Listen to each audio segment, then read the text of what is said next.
Today is my first day at this school. I'm from Vermont. Ah!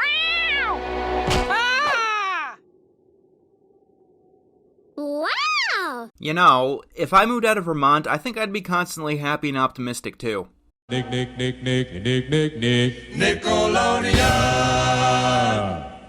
Before I get into this one, I have a special favor to ask. If you like this video, please consider subscribing. YouTube and life in general has been incredibly tough on me as of late. And I don't know if it's a glitch or whatever, but the videos I released last month were like the first video in like years that had people actually subscribing to me. I don't really like to ask for this kind of stuff, but it really does help me out, and I haven't been in the best of places as of late. Alright, it's time for the cartoon that everyone wants me to talk about, Making Fiends, which may sound strange to some people.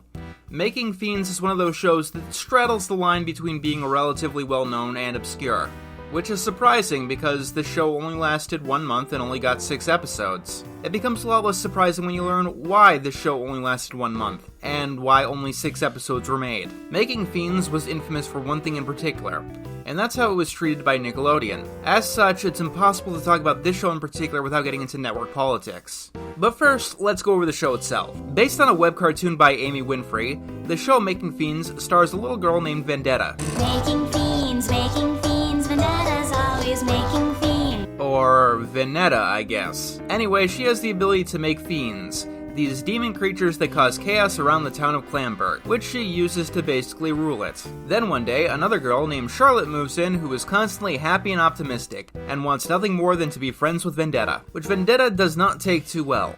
A big surprise! Perhaps the last surprise you ever have!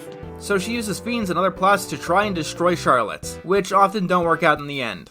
Shenanigans ensue. The first thing that jumped out to me about this show was its art style. Having the characters each have their own solid color was definitely an interesting choice. It wasn't something that appealed to me at first. You know, it seemed a little bit too simple, but it's something that grew on me as I watched the show more and more, as it really did fit in with the kind of show that this was. It's something that's going for both the creepy and the cute aesthetic.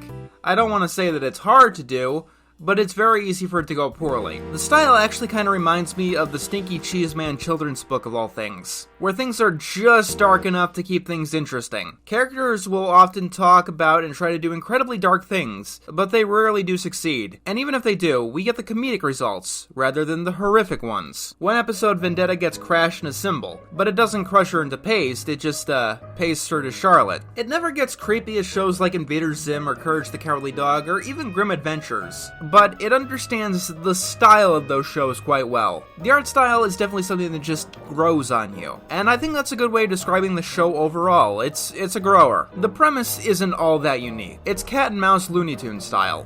One character is trying to destroy another through zany schemes, and the other one manages to survive. And while it is a path that's well worn, it carves out its own identity by basically being charming and quirky. A strong identity can make a show go very far, like Vendetta having tiny parents. It's not explained, but they don't seem too bothered by it, at least not compared to the rest of the town.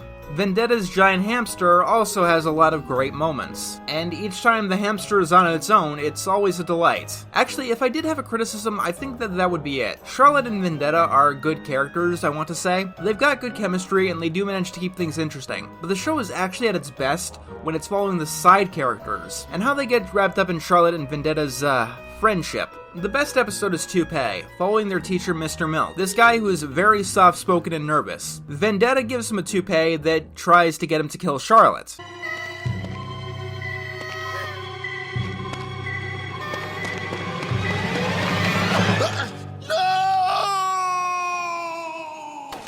It's basically a kid-friendly version of Little Shop of Horrors. Could I be a Swiss banker?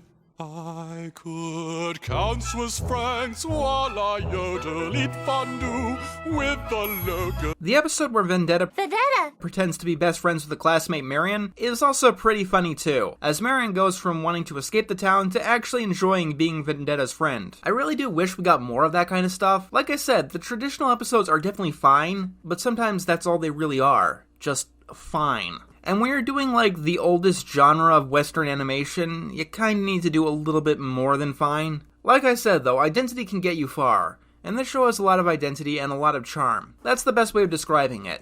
It might be a little clunky, but there's something really good buried in there that can flower and blossom if you give it enough time. Unfortunately, this show did not get enough time. Making Fiends is actually infamous. Infamous for being one of the worst treated cartoons in Western animation history. It's a big sticking point towards Nickelodeon specifically, with me and many others I'd imagine. So, what actually happened? I'll tell you exactly what happened.